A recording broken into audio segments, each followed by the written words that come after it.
What's up, dog? I've been hosting my private community on the Skool platform for the last 13 months, and I cannot recommend it enough. I've tried a few different websites to make money away from YouTube, and from my perspective, Skool offers the best experience for a small creator. And Skool is not paying me to make this video, and I know it's kind of embarrassing to gush about a company, but it's the truth, alright? Why though? Maybe my number one reason is that it gives me a place to host my courses. Like, I don't need to upload it to YouTube first and then link to it like some other platforms. Skool has a high quality native video player. So the education part was the most important benefit to me, but the second selling point is that it has all of the community options you could hope for. It's so easy for members to make their own post and so easy for other people to comment on that post. It's really a lot like a Facebook group, and I think that familiarity helps encourage participation. So it's pretty awesome from the audience's perspective, and it's a pleasure to use when you're managing it behind the scenes. Like, you can easily host files for people to download, you can easily host live calls for people to join. Those features might not sound revolutionary, but I want to stress just how smooth and fast the website is to use. If you've ever tried other platforms, you'll know that the website itself is not always the crispiest experience.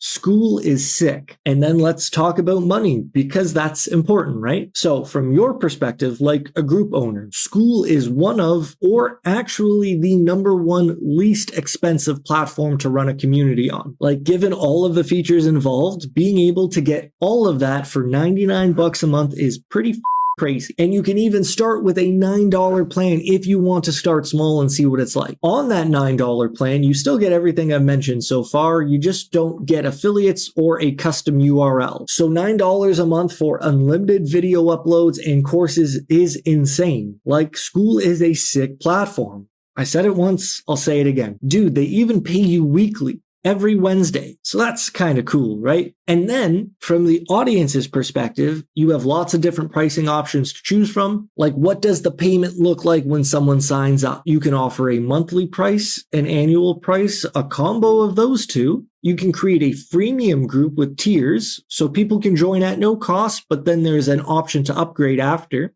And if you don't like the subscription model, you can offer a one-time payment for lifetime entry. I recently made that change in my other group that I run. You can monetize in whatever way makes the most sense to you. And you have the flexibility to make those changes quickly. Like, it's ridiculously easy to change your price on Skool. They also give you a lot of great analytics to look at, so there really won't be much of a mystery on how your changes are doing. Now, if you're new here and we haven't met before and you're still watching this video, I apologize for not introducing myself earlier. My name is Nolan and I want to help creative people succeed in the world of business. I was the aimless soul struggling with depression. I lost years of my life not knowing what to do. In the past 36 months, I've been able to change my stars.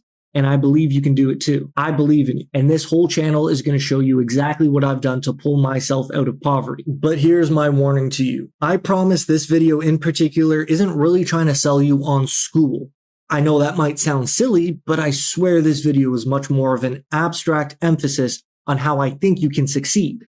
Like, what I'm saying goes beyond an advertisement for a platform, alright? For the rest of this video, I'm going to show you a closer look at most of the features on Skool, so you can click around in the timestamps below if you want, but I'd really love if you stayed here with me for a minute or two, because I want to tell you where I'm coming from, so that the rest of my advice might make a little more sense. Before we get to the cool stuff, I want to make something clear. I don't know how to make you super rich, okay? I haven't done that yet, but I think I can get you to the point where you are genuinely comfortable. There's an asterisk there because, of course, expenses play a big part of the story. I'm a single guy with helpful parents and no kids of my own. So please understand the rest of my testimony through that lens, because thanks to a platform like Skool, I'm able to pay for rent. I was able to buy a newish car last summer when mine became unsafe. And, you know, I'm not bragging at all. The car is not top of the line in any way, but I love it. And my point is, I had a pretty big problem to solve.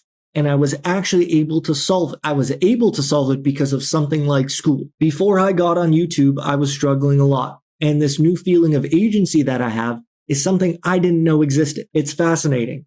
And I want you to feel it too. If you're a creator, these are the reasons I think you should start a community on Skool. I am going to try to tell you them in the order I think you'll care about the most. Let's start here with money. You can make a lot of money on Skool. and they have no problem displaying it. The platform is proud of how much money their communities make. They run this ongoing contest called the Skool Games, and this is like a leaderboard for the fastest growing communities over a 3-month span. I think the winners get flown out to headquarters. It seems like a big party. It looks cool for sure. Something to aspire to. But my point is, it's also a display for just how much goddamn money is out there. Look at these numbers. I do want to say that if you look at a random group, you'll be able to do some math on how much money they're making per month. But that number you come up with will be wrong. Like if you look at the Future Tech Academy, there's 400 people paying $40 a month. Holy cow, this guy's making almost 18,000 American dollars per month. I can't stop you from thinking that, but I don't make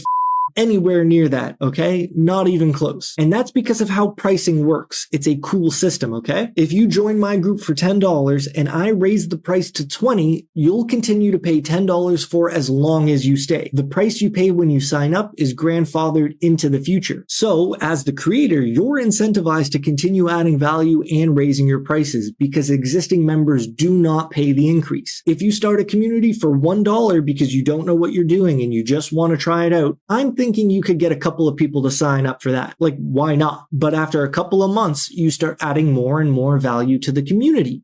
And there is no way that membership is only worth $1. Maybe you feel like $6 is more appropriate considering the value you're now providing. Well, you can easily change the price. So everyone who joined at $1 will stay paying $1 forever. And if they ever want to cancel, they will be reminded that the price went up and they will be losing that big discount if they ever want to return. Don't you see how amazing that system is? It rewards the people who support you from the start because it encourages you to add more value and increase your prices to match. As an introverted creative person, this is a great system. Another fun thing is that Skool pays you every week, every Wednesday. I mentioned that earlier, and that weekly deposit acts as an extremely strong positive reinforcement. Life is hard, and that weekly payment can help push you through the growing pains of running a business. And then, honestly, maybe the most important piece of the puzzle is that a Skool community is less expensive to run than other platforms. There are other websites that offer similar features for sure. I've tried Thinkific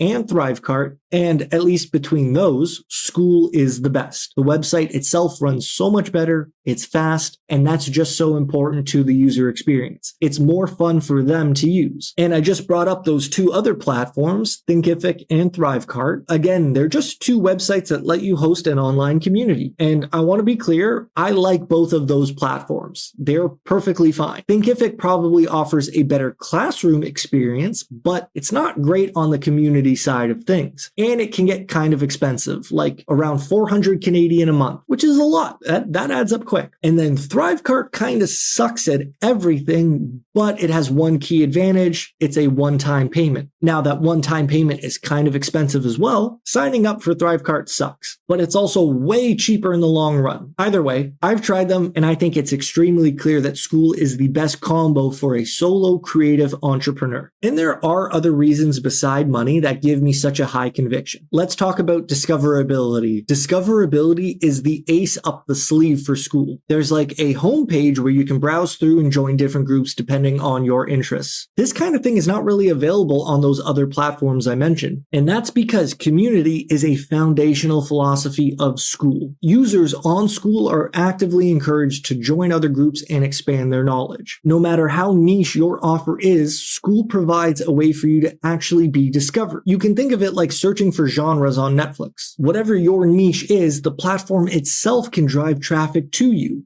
If people browse or search for it specifically, I mean. It's not magic, but it's still a way for you to get seen, and that's pretty important. And we know they're actively working on improving the whole discovery experience in 2026. Their team is very clear that discoverability is a big selling point for the platform long term. In the short term, let's move on to something I care about the most. The classroom. I've said it before and I'll say it again. The classroom experience was the most important factor for me when I decided to commit to the Skool platform. I like being an educator and Skool gives me the ability to easily host content outside of YouTube. I want to stress how easy and smooth it is to create a course on this website. Let me show you a course I made, the 12 Steps to Mid-Journey. You can have folders for different sections, you can attach files for them to download, and the videos themselves are running on Skool's new native video player. You can even take take the format of a course, but use it for something else. Like it doesn't need to be a video. You can pin posts. Like every time I post a new mood board for my group, I make sure I pin that post to this course. Like let's say you were a visual artist and you had opened a Skool to talk with other artists and share your techniques. You could make a course called The 10 Tricks to Improve Your Painting. And then once you go inside, you'll see 10 different posts that people can click on. I guess that might sound like a course, but my point is you can document different ideas within the course format. You can curate the info so new members don't have to dig through old posts. That's the trick. That kind of thing is really important to the user experience. And while the classroom is great for static content, Skool also has a feature for more dynamic content. Next, I'll show you what it looks like to live stream. I love the classroom, but I have a feeling live calls could be the biggest selling point for some of you. You can literally host a live stream at the click of a button. If you have any experience with this kind of thing, you'll know how impressive that is. And if you don't have any experience, you'll just have to trust me on that one.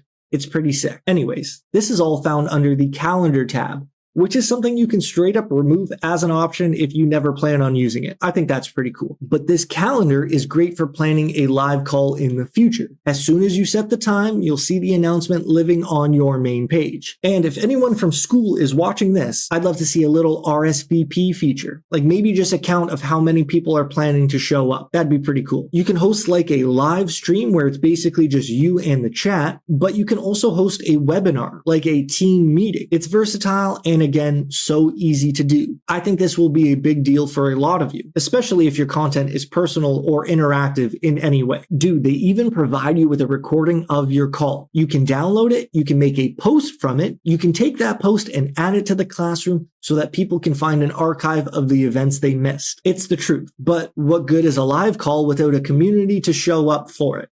I'm going to go over that next. So community is definitely a big part of the platform. Maybe the biggest, and maybe I should have mentioned it sooner. But I feel like if Skool was good with communities but didn't have those other features, the platform wouldn't really impress you as much. So I covered those other things like money and content first. And as far as what you need to know about the community part of Skool, I'll say that it probably shares the most similarity with something like a Facebook group. It's a simple homepage, a place where people can write a post and other people can comment on those posts. But as an owner, there is one thing you'll need to know. You can't schedule posts. Isn't that strange? Obviously, that's one of the first things I asked about. Like, why in 2026 can I not schedule a post? And it turns out the owners of Skool have a pretty strong philosophy on this topic. Their answer is based around the idea of like, if you want to post something to your group, you should show up and do it. They see scheduling or automation taking away from the humanity of a successful group.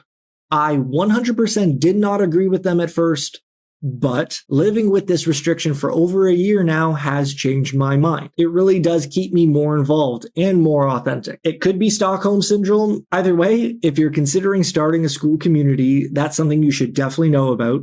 You can't schedule posts, but in the end, you might agree that's a good thing. One quick extra thing you might want to know about, you can email all your members super easily. Like all you have to do is make a post and you'll have the option to send that post as an email. If you've ever dealt with any email list services, you would also understand how cool it is to be able to email your members at no extra cost. The Skool team also hosts a weekly office hours for like 30 minutes where they tell us what they're working on. So based on all of the current signals, I think this platform has a vibrant future, and if you're a creative entrepreneur, I think Skool is one of the best platforms to run your business. I apologize if my advice doesn't work for you. I'm speaking confidently about my own experience, but I also fully understand that life is complicated, and I don't mean to trivialize these tasks or make it sound easy. All that being said, I believe in you. You can do it.